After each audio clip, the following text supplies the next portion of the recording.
Ça y est les amis, le film Blanche-Neige en live action de Disney est sorti depuis à peu près une semaine au moment où je tourne cette vidéo.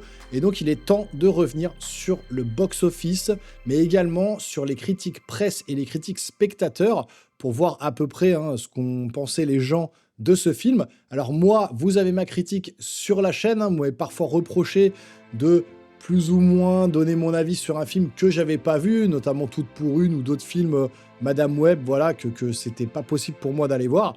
Et ben là, je suis allé le voir. Donc pour le coup, vous avez ma critique qui est disponible. N'hésitez pas à aller la voir. Et vous avez été nombreux, quelques-uns à vous désabonner.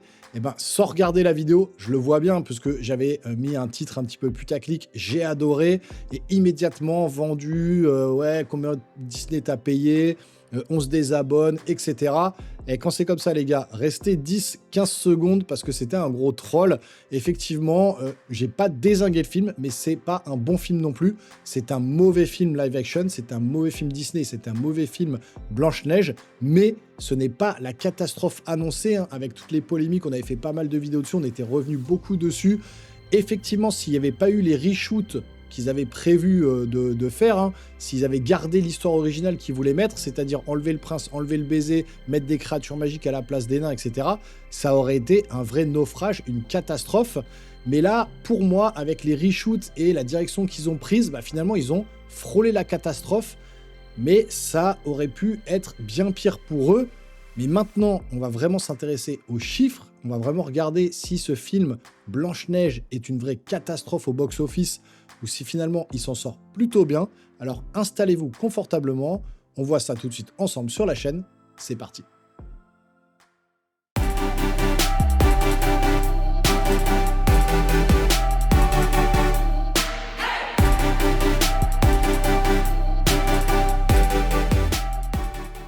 Alors, le box-office d'ouverture de Blanche-Neige s'effondre avec 43 millions de dollars le week-end. Officiellement, le remake en live-action de Disney le plus bas de tous les temps, alors qu'Access Media admet enfin sa défaite. Alors, c'est daté du 24 mars 2025. Les chiffres sont tombés et le dernier pari de Disney en live-action a officiellement échoué. Le box-office du premier week-end de Blanche-Neige s'élève à un maigre 43 millions de dollars aux États-Unis et à 87,3 millions de dollars à l'international. Et même Variety ou The Hollywood Reporter ne parviennent plus à en faire un succès. Alors disons-le clairement, ce n'est pas un simple faux pas, c'est un véritable désastre, surtout quand on sait que le film bénéficie d'un budget de production de plus de 250 millions de dollars, sans compter ses importants investissements marketing et les reshoots aussi que je vous ai parlé. Les analystes tablaient autrefois avec optimisme sur plus de 50 millions de dollars de recettes nationales, même les estimations les plus basses oscillant entre 45 et 55 millions, mais Blanche-Neige n'a pas réussi à atteindre le fond du baril.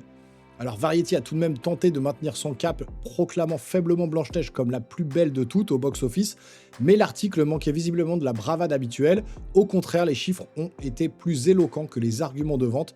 Il s'agit du plus faible démarrage jamais enregistré pour un remake en prise de vue réelle de Disney. Oui, même plus bas que le tristement célèbre échec de Dumbo, qui avait rapporté 45 millions de dollars à ses débuts hors inflation. Alors même The Hollywood Reporter, habituellement un refuge pour la couverture médiatique favorable à Disney, n'a pas pu ignorer le caractère accablant de ce résultat. Leur article admet sans détour que Blanche-Neige a démarré en deçà des attentes, qualifiant la performance de problématique et confirmant qu'elle était même en deçà des débuts décevants de Dumbo. Aucun titre de presse à gros tirage ne saurait le cacher. Pour contextualiser, n'oublions pas le film Marvel tant décrié The Marvels, qui a réalisé un week-end de 46 millions de dollars aux États-Unis et 110 millions dans le monde. Ce film a été déclaré mort-né, déclenchant d'innombrables analyses sur la lassitude de la franchise et les problèmes créatifs croissants de Disney. Aujourd'hui, Blanche-Neige a connu des débuts encore plus difficiles et les médias sont à court d'excuses. Donc les deux médias ont tenté de détourner le débat en évoquant des perspectives de long terme, en citant des comparaisons avec Mufasa le Roi Lion, qui a démarré en douceur et a connu une belle fin de saison.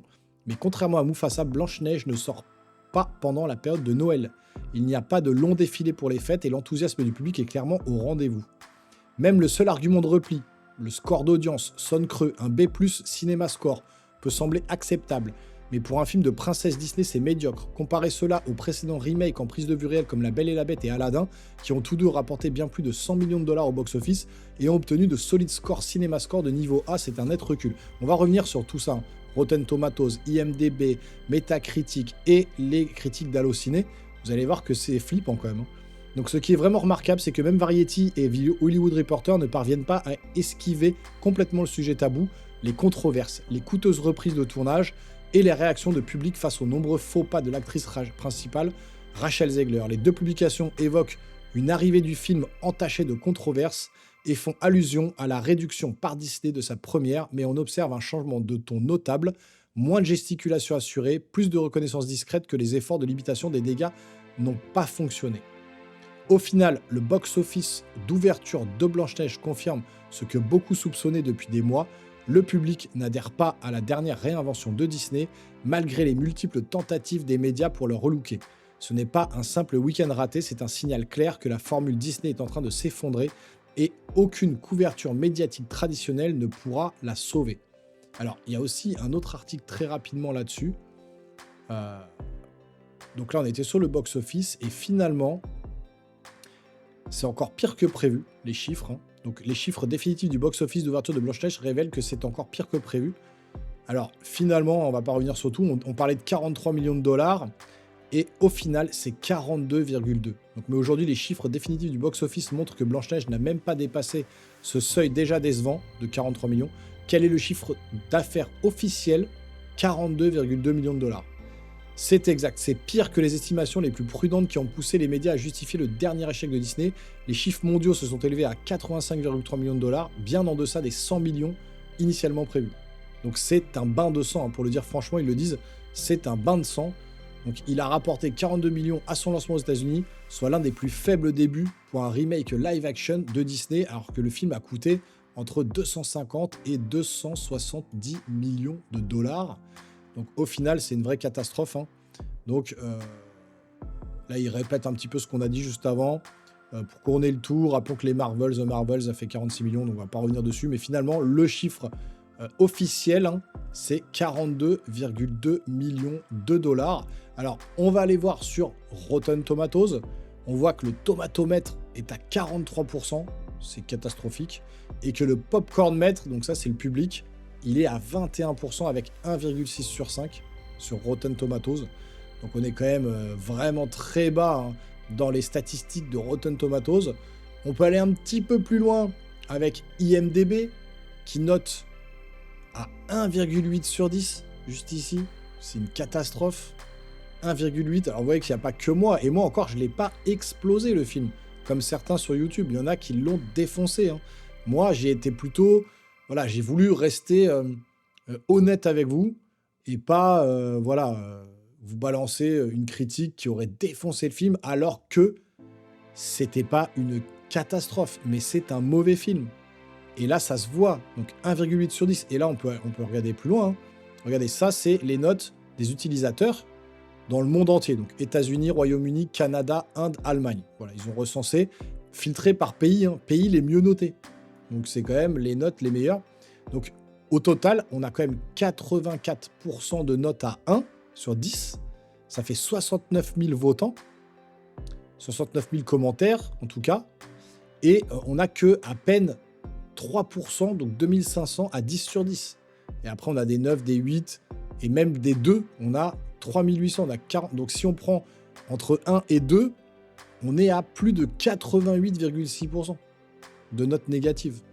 Et si on fait par pays, États-Unis 81%, Royaume-Uni 82%, Canada 82,9%, Inde 92,9%, Allemagne 85,3%. Donc ça veut dire que tous les pays ont mis des notes catastrophiques à ce film. 1,8. On peut aller plus loin, on va aller sur Metacritic.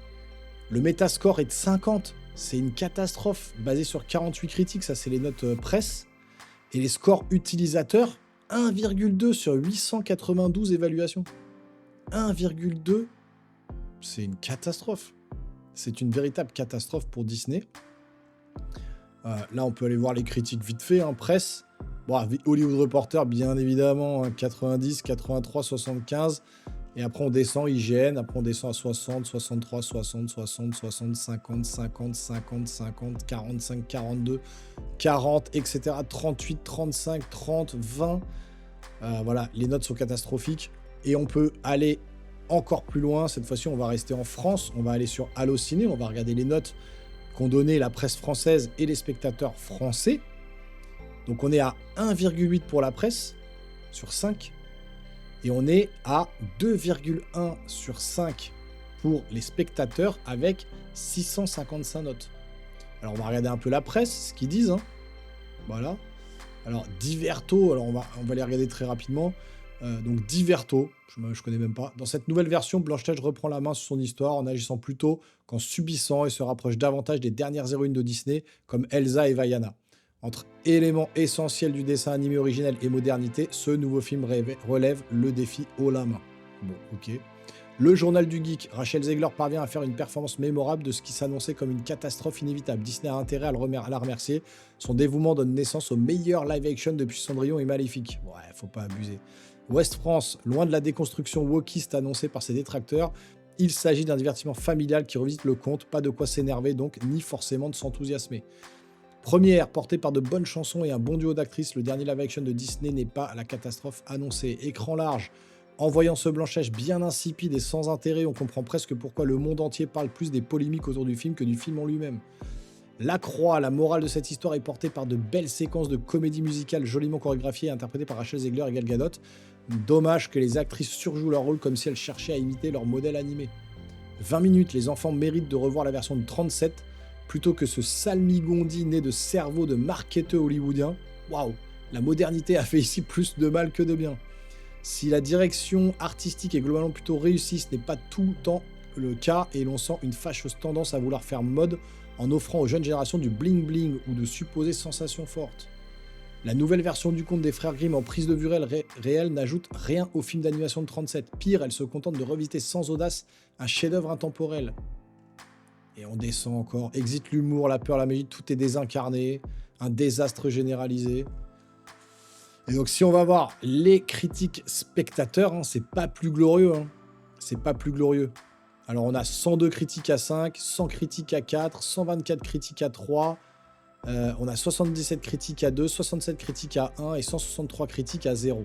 En sachant que Allociné comptabilise les critiques qui ont un certain nombre, les abonnés qui ont un certain nombre de critiques. Quand c'est des critiques à 0, quand ils n'ont jamais fait de critique, on sent que c'est soit du review bombing hein, pour défoncer le film, soit des mecs qui notent à 5 pour remonter le niveau, et ça, ils ne le prennent pas en compte.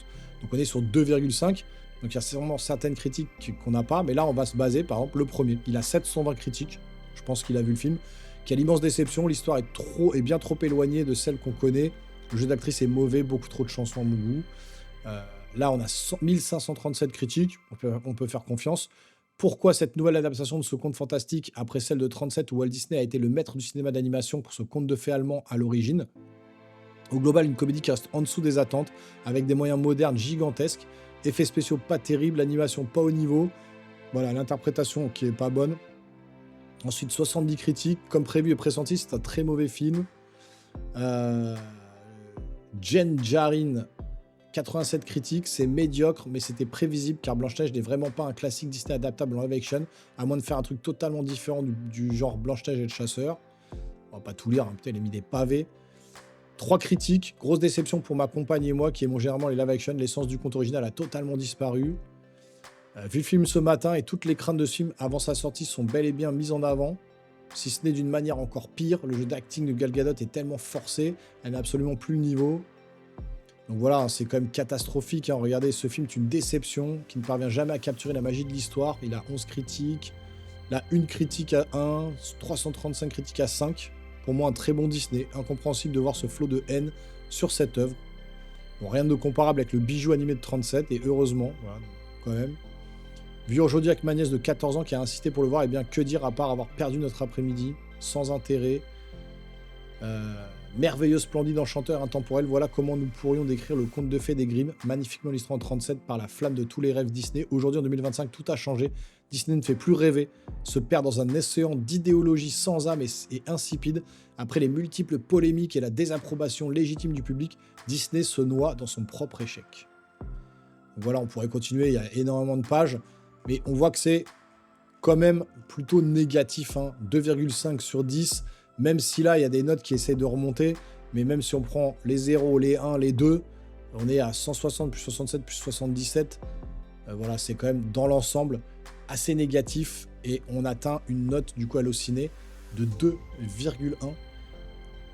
Donc voilà, hein, je vous dis, les retours, hein, qu'on a justement de ce film sont pas très glorieux, que ce soit sur Rotten Tomatoes, que ce soit sur IMDb, sur Metacritic, que ce soit aux États-Unis, en Europe, dans le monde entier.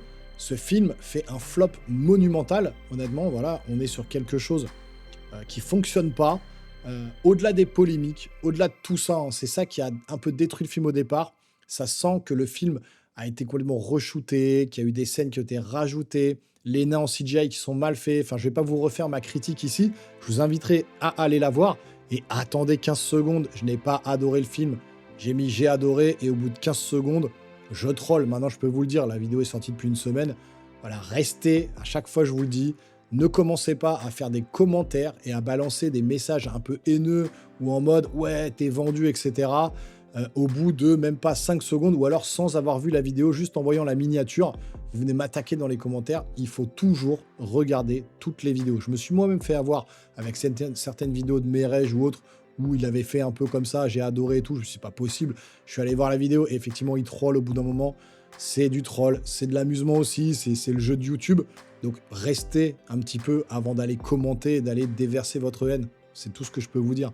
Maintenant, le film est un mauvais film, je ne l'ai pas apprécié. Beaucoup trop de polémiques autour de ce film-là. Et puis même en termes de réalisation, d'image, de jeu d'acteur, de ça va pas, ça fonctionne pas. C'est pas du tout un bon film Blanche-Neige, c'est pas du tout un bon film live-action, et c'est loin d'être le meilleur live-action de Disney. Pour moi, le meilleur live-action, c'est Aladdin. J'ai adoré ce film-là. C'est vrai que La Belle et la Bête était plutôt bien respectée aussi. On verra ce que va donner bientôt Lilo et Stitch, qui avait l'air dans le trailer de garder un petit peu l'essence même du dessin animé. On verra ce que ça donne. Mais en tout cas, on le voit bien ici dans le monde entier. Blanche-Neige est une véritable catastrophe industrielle pour Disney. Encore une fois, j'ai envie de dire, hein, c'est toujours pareil chez Disney. 42 millions de dollars aux États-Unis, 85 millions de dollars dans le monde, c'est-à-dire même pas ce qui a rapporté aux États-Unis dans le reste du monde. Je ne sais pas si vous imaginez la catastrophe. Il faut, pour que ce film soit rentable, si on est à 250 millions, 300 millions de budget pour ce film, il faut doubler, voire même un petit peu plus. Il faut 600, 700 millions, 800 millions pour vraiment rentabiliser le film. Ils ne feront jamais 800 millions de dollars au box-office. C'est impossible. Avec là, le bouche à oreille, les critiques, ça commence déjà à baisser en salle au niveau fréquentation. Ils vont jamais y arriver. Donc au final, j'ai été voir le film, hein. Pour le coup, vous ne pourrez pas me dire que je ne suis pas allé le voir. Je ne l'ai pas aimé. Les gens ne l'ont pas aimé. Le box-office a parlé. C'est une catastrophe pour Disney. J'ai envie de dire, hein, tant pis pour eux. Hein. C'est eux qui ont voulu faire un peu du forcing, comme d'habitude, qui ont voulu moderniser, mais pas de la bonne manière, avec des idéologies où les gens en ont juste ras-le-bol de voir ça chez Disney, qui se désabonnent de Disney+, qui ne vont plus au cinéma, qui crachent littéralement sur l'entreprise aux grandes oreilles.